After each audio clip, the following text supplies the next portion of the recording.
A potential strike from beneath the seas. This British submarine, HMS Tireless, could spearhead any UK military contribution to punitive action against Syria.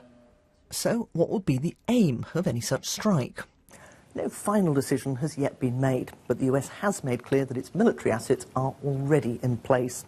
Cruise missiles could be launched from US warships and submarines from the 5th Fleet in the Gulf or the 6th Fleet in the Mediterranean.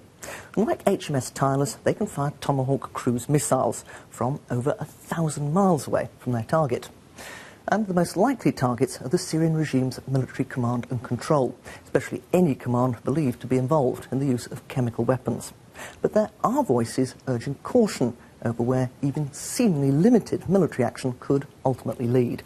Any involvement in striking Syria, in effect, becomes an involvement in the civil war. We are siding then with the opposition, and no matter how much politicians say we are not, militarily that's what we will be doing. So what are the other risks? Well, the West will have to be careful to avoid any civilian casualties, and there is a real risk of retaliation, whether by the Syrian regime or even one of its supporters. They include Russia and China, while Iran could also react.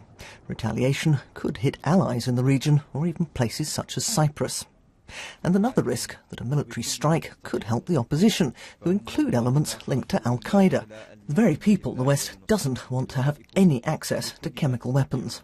Whatever good might be done by sending a message to President Assad that he shouldn't use chemical weapons, unless such a strike is within an overall strategy which has a beginning, a middle and an end, then we are effectively kicking the ball down the pitch and waiting to see which way it bounces. That's not a good strategy, and that's not a good way to think about finishing something when you start it.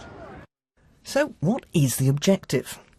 The aim is not regime change, according to Downing Street and the White House, but what they term limited action, to show Syria and others that the use of chemical weapons will be punished.